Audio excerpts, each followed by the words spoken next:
జగన్మోహన్ రెడ్డి గెలిచినా ఓడినా, చంద్రబాబు నాయుడు గెలిచినా ఓడినా, ఆంధ్రప్రదేశ్ ఓటర్లు మాత్రం, ఆంధ్రప్రదేశ్ ప్రజలు మాత్రం ఒక బలమైన అంశాన్ని దేశం ముందు ఉంచారు. ఆంధ్రప్రదేశ్ ఓటర్లకు కాదు, కేసీఆర్ను ఓడించి తెలంగాణ ఓటర్లకు కూడా ఇదివరకు ఈ బలమైన సందేశాన్ని ఇచ్చారు. ఒకటి మాత్రం నిజం, జగన్ అధికారాన్ని నిలుపుకుంటాడా లేడా అనే దానిపైన భిన్నాభిప్రాయాలు వ్యక్తమవుతున్నాయి, భిన్న అంచనాలు వ్యక్తమవుతున్నాయి. కానీ వైఎస్ఆర్ కాంగ్రెస్ వాళ్ళు కూడా ఒప్పుకునేది 2019లో సాధించిన విజయం అయితే మాకు రాదు. ఈ విషయంలో ఎవరికి భిన్నాభిప్రాయం లేదు, ఇంక్లూడింగ్ వైఎస్ఆర్ కాంగ్రెస్. ఎవరో కొద్దిమంది మాత్రం ఎవరైనా అనుకోవచ్చు, కానీ అత్యధిక మంది, దాదాపు అందరూ అంగీకరించే అంశం వైఎస్ఆర్ కాంగ్రెస్కు దెబ్బ అయితే తగులుతుంది. అది దెబ్బ ఎంత గట్టిగా తగులుతుంది, గాయం అయ్యేలా తగులుతుందా, గాయం కాకపోయినా బాగా తగులుతుందా, ఇవన్నీ ఎవరి స్పెక్యులేషన్ వాళ్ళకు ఉంటుంది. ఎలక్షన్ కమిషన్ నిబంధనావళి ప్రకారం ఆ స్పెక్యులేషన్ చేయకూడదు. ఒకవేళ చేద్దాం అనుకున్నా కూడా పరిస్థితి చాలా కాంప్లెక్స్గా ఉంది అర్థమయ్యడానికి. నేను ఎన్నికల మొదటి నుంచి కూడా చెప్తాను, this is a psephologist nightmare. Andhra Pradesh elections are a psephologist nightmare అని. తెలంగాణ ఎన్నికలేమో బిఫోర్ ఎలక్షన్సే ఒక క్లారిటీ వచ్చింది, ఆఫ్టర్ ఎలక్షన్స్ ఆ క్లారిటీ బలపడింది. ఆంధ్రప్రదేశ్ ఎన్నికలో బిఫోర్ ఎలక్షన్స్ క్లారిటీ లేదు, ఆఫ్టర్ ఎలక్షన్స్ ఆ క్లారిటీ ఉన్నది పోయింది. అందువల్ల ఇంకా కన్ఫ్యూజన్ పెరిగింది. ఆఫ్కోర్స్ రాజకీయ పార్టీలు ఇటే అభిమానించే వాళ్ళ అటు ఇటే గెలుస్తారని, అటు అభిమానించే వాళ్ళు అటే గెలుస్తారని. చాలామంది ఆంధ్రప్రదేశ్ ఎన్నికల ఫలితాలపై చెప్తున్న వారు గ్రౌండ్ సిచ్యువేషన్ని చూసి దానిపైన అంచనాకు వచ్చి చెప్పడం లేదు, తమ ఆశ చెప్తున్నారు, తమకు కావాల్సింది చెప్తున్నారు, అంటే విష్ చెప్తున్నారు తప్ప రియాలిటీ చెప్పడం లేదు. ఎప్పుడు కూడా నాలాంటి విశ్లేషకుడు నా వ్యక్తిగత రాగద్వేషాలు, అభిప్రాయాలకు దూరంగా, సాధ్యమైతే ఆ అభిప్రాయాలు, రాగద్వేషాలు ఉండకుండా చూసుకొని కేవలం రియాలిటీని ఉన్నది ఉన్నట్లుగా పరిశీలించి చెప్పే ప్రయత్నం చేస్తాను. అందుకే కొంతమంది నన్ను ఒకప్పుడు ఓ పార్టీ, ఒకప్పుడు ఈ పార్టీ అని అనడానికి కారణం అది. అది మారింది నేను కాదు, ప్రజలు మారుతుంటారు, పార్టీలు మారుతుంటాయి, పరిస్థితులు మారుతుంటాయి. మారినప్పుడు ఆ మారిన పరిస్థితి నేను చెప్తాను. నేను మారి చెప్పడం లేదు, పరిస్థితి మారింది కనుక నేను చెప్తాను. సో అందువల్ల ఒక నిష్పాక్షిక అబ్జర్వర్, ఒక ఇంపార్షియల్ అబ్జర్వర్కు మాత్రం ఆంధ్రప్రదేశ్ ఎన్నికలకు ముందు క్లారిటీ లేదు, ఎన్నికల తర్వాత ఆ ఉన్న ఏమాత్రం క్లారిటీ అయినా పోయింది. కానీ ఒక్క విషయంలో మాత్రం క్లారిటీ ఉన్నది, అది వైఎస్ఆర్ కాంగ్రెస్ బలం తగ్గుతుంది అని. సో ఎందుకు తగ్గుతుంది మరి? ఇన్ని లక్షల కోట్లు నేరుగా ప్రజల అకౌంట్లలో వేసినాక కూడా ఎందుకు తగ్గుతుంది అనేది ఒక కీలకమైన విషయం.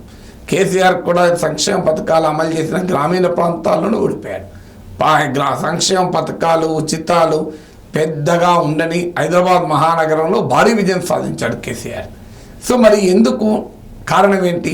గ్రామీణ ప్రాంతాలు రైతు బంధు, పెన్షన్లు, కళ్యాణ లక్ష్ములు అన్నీ తీసుకొని, దళిత బంధు, మళ్ళీ ఎందుకు కేసీఆర్కి వ్యతిరేకంగా ఓటేశారు? ఉచిత విద్యుత్తు, ఇన్పుట్ సబ్సిడీస్ ఎన్ని కావాలో అని తీసుకొని మళ్ళీ ఎందుకు వ్యతిరేకంగా ఓటేశారు అనే క్వశ్చన్ ముందుకు వస్తుంది.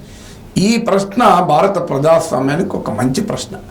ఎందుకు ఇలా వస్తుంది అంటే ఒక్క కారణము, నేను ఇదివరకు కూడా చాలా వీడియోలో చెప్పాను, ప్రజలకు కూడా సెన్స్ ఆఫ్ గ్రాటిట్యూడ్ కన్నా సెన్స్ ఆఫ్ ఎంటైటిల్మెంట్ పెరిగిన రాజకీయ చైతన్యం వల్ల మాకు ప్రభుత్వం ఈ సదుపాయాన్ని ఇచ్చింది అన్న ఆనందం కన్నా ఇది మా హక్కు, ప్రభుత్వం ఏదో దయతో ఇచ్చింది ఏముంది, వాడి రాజకీయ అవసరాల కొరకు మాకు ఇస్తున్నారు అనే భావన ఒకటి పెరిగింది.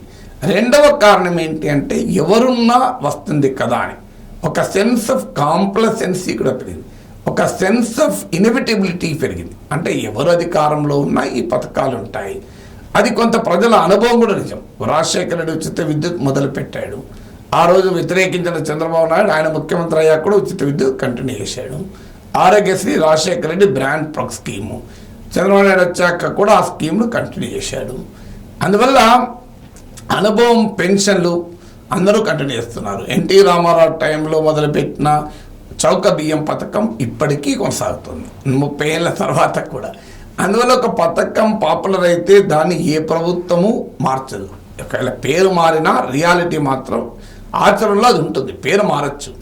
సో అందువల్ల అంతకుముందు రైతు భరోసా అంటూ ఇప్పుడు వైఎస్ఆర్ రైతు భరోసా అయితే రేపు చంద్రన్న రైతు భరోసా కావచ్చు, కూటమి గెలిస్తే. జగన్ గెలిస్తే వైఎస్ఆర్ రైతు భరోసా ఉండవచ్చు. అందువల్ల పథకాలు ఎటుపోతాయి ఎవరు వచ్చినా అనే ఒక సెన్స్ ఆఫ్ ఇన్ఎవిటబిలిటీ కూడా ప్రజల్లో పెరిగింది. అయితే ఈ రెండింటికన్నా మూడవది మరీ ముఖ్యమైనది ఏంటంటే, చాలా చాలా ముఖ్యమైనది, ప్రజల్లో గ్రోత్ వర్సెస్ కన్సర్న్ అనేది ఎక్కువగా మారింది. అంటే గ్రోత్ వర్సెస్ కన్సర్న్ అంటే ఏంటంటే, ఈ ప్రజలు అభివృద్ధి లేదు, కేవలం పథకాలే ఉంటే ప్రయోజనం ఏంటి అనే అనుమానం ప్రజల్లో పెరిగింది.